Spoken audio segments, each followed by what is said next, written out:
merci d'être venu à cette conférence. On va faire un petit peu de nostalgie et vous parler, enfin, ces chers amis vont vous parler de la presse jeux vidéo depuis 30 ans, peut-être un peu moins, 25-26 ans, de l'importance du Japon peut-être dans cette histoire. Et on va commencer tout de suite parce que un de ces intervenants va devoir nous quitter assez vite.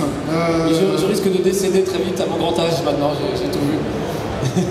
Donc, mille merci encore une fois d'être là. Je vais quand même vous présenter les gens autour de cette table. Raphaël Lucas, qui est journaliste de jeux vidéo à Jeux Vidéo Magazine. Vous pouvez l'applaudir.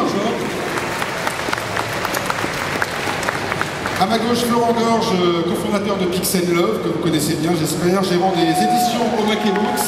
Qui est cosplayé sans lunettes, ce qui est assez rare. Cofondateur également des éditions Pixel Love, Sébastien Mirk, qui est là-bas. Je ne vous le présente pas, mais je vous le présente quand même. Marcus, hein, voilà, vous connaissez. Voilà, c'est ça. Cyril Drevet, journaliste, animateur télé, qui a une belle histoire avec Player One notamment. AHL, journaliste, émérite, qui vient de signer une biographie en compagnie de Julien Chies. Tu le crois ça, et c'est un très très belle autobiographie, on va en parler. Marcus, oui, on va commencer, puisque tu vas nous quitter dans approximativement 5 minutes, 5 secondes. Ça fait 5 minutes que je devrais être déjà là-bas sur mon stand. Quand tu es arrivé, toi, dans la presse vidéoludique, qu'est-ce qu'en France, déjà c'était à quelle date? Et c'était quoi la presse jeux vidéo à cette époque-là? De quoi on parlait? C'était en 89, mon pauvre ami. Ça ne nous rajeunit voilà. pas. Alors j'ai commencé à Micronews, un magazine en papier, les amis, même pas internet, ça n'existait pas. Donc voilà, j'ai envoyé un petit texte à Micronews, chercher des pigistes, et voilà, j'ai envoyé le test de Roger Rabbit sur Amiga en 8 disquettes à l'époque. C'était de la merde, j'ai dit oh bah c'est de la merde, ils m'ont dit oh t'écris bien. Ils m'ont pris bêtement, et puis voilà, depuis j'ai jamais lâché. À l'époque il y avait très peu de magazines, il y avait Tilt qui était la référence, on a travaillé avec Alain. C'était vraiment le journal sérieux, c'était un peu les cahiers du cinéma du jeu vidéo. Tu vois, c'était sérieux, une maquette assez austère et tout, beaucoup de textes.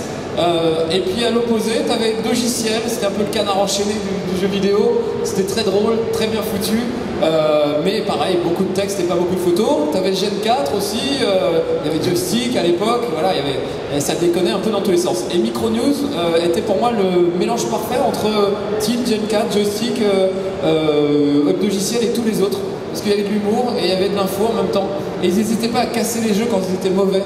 Et ça, en tant que journaliste, c'est vraiment un truc qui me tient à cœur, vraiment. Il faut vraiment mettre en garde les gens contre les jeux qui sont pourris, quoi. Voilà, c'est important. Effectivement, ça coûtait déjà cher à l'époque. Hein. 350 francs, monsieur. Ouais, c'est ça, c'est ça. Donc nos 60-70 euros d'aujourd'hui, en fait, ça n'a jamais changé. C'est toujours fait rouler, je sais pas pourquoi. Et une révolution. Et est-ce qu'on est à la Japan Expo? Est-ce que le Japon avait beaucoup d'importance et le secteur du jeu vidéo? Très très peu. C'était nous, notre génération, c'est les États-Unis qui nous faisaient rêver, pas le Japon. Donc on a été élevé à ça, à Johnny Hallyday et des gens, des vrais Américains, quoi. Enfin, tu vois, les gens qui faisaient rêver. Et le Japon, c'est très minoritaire. Ça l'est devenu grâce à Player One, où tout à coup, Player One, c'était des gens très en avance sur leur temps. Ils se sont rendus compte qu'on pouvait parler du Japon, que ça intéressait les gens, les mangas et tout ça, et les jeux japonais surtout. Cyril Drevet. Pour rebondir sur ce que dit Marcus, c'était les États-Unis qui étaient vraiment très, très puissants à cette époque-là, mais les Anglais aussi, et les Français. Parce qu'on l'oublie, mais à cette époque-là, c'était vraiment ces trois pays qui étaient leaders dans le jeu vidéo. Ah ouais, moi j'adorais à Tilt, j'adorais la période Commodore 64, Amiga, etc. Et je pense que les rois à cette époque, c'était vraiment les Anglais. Ils étaient vraiment top. Tout un tas d'éditeurs qui faisaient des jeux absolument super et qui, avec Océan, US Gold, tout Psygnosis. Par contre, ils se sont rétamés complètement, ils n'ont pas pu suivre économiquement quand on est passé aux consoles, parce que là c'est un autre truc. D'un seul coup, tu fais un jeu, s'il ne marche pas, terminé. Vu qu'il y a quand même un genre de raquette de Nintendo, de Sony, on peut le dire. Profitez pour prendre des photos parce qu'on a un peu les expandables du jeu vidéo et de la presse jeu vidéo ludique. Donc vraiment profitez. En plus, Marcus n'a plus que quelques Oui, secondes. pendant qu'on est encore vivant, c'est ça que... Oui, voilà, exactement. On a fait il n'y a pas longtemps sur No Life une émission chez Marcus sur Expandable 2, le jeu avec Stallone, Schwarzenegger, etc. Et on a réuni les Expandables du jeu vidéo. Donc Alain, Cyril, moi et Bertrand Hamar, on est les 4 plus vieux, je crois, dans la profession, quasiment. Et on a fait une émission tous ensemble et on a bien rigolé. C'était vraiment un jeu de merde, justement. C'était un jeu de merde. Donc Et on a pu se lâcher, c'était top. Je vous invite à voir ça sur No Life, les amis. Mais justement, c'est là le plus grand bonheur du journaliste jeu vidéo, c'est quand il a un jeu de merde. Parce que c'est là où vraiment on peut se la donner, on peut vraiment se déchaîner. Là, on s'est éclaté, c'est vrai.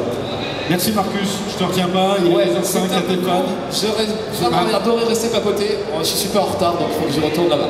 Merci à tous, je vous vois sur le stand toute la journée donc, et demain. Merci Ciao. Marcus. Merci Jean. Amusez-vous bien, papotez bien les gars. Merci à vous. Je crois que j'ai oublié de présenter Julien Chiez, et c'est une erreur impardonnable, cofondateur de Gameblog.fr et on va dire co-signataire, c'est toi qui as mis en mots cette biographie de AHL. Tu as commencé à 16 ans et demi toi, hein, dans la presse jeux vidéo. Ouais. Comment ça a commencé? Bah, ça a commencé le soir de Noël. En fait, quand j'étais plus petit, moi j'avais fait un fanzine.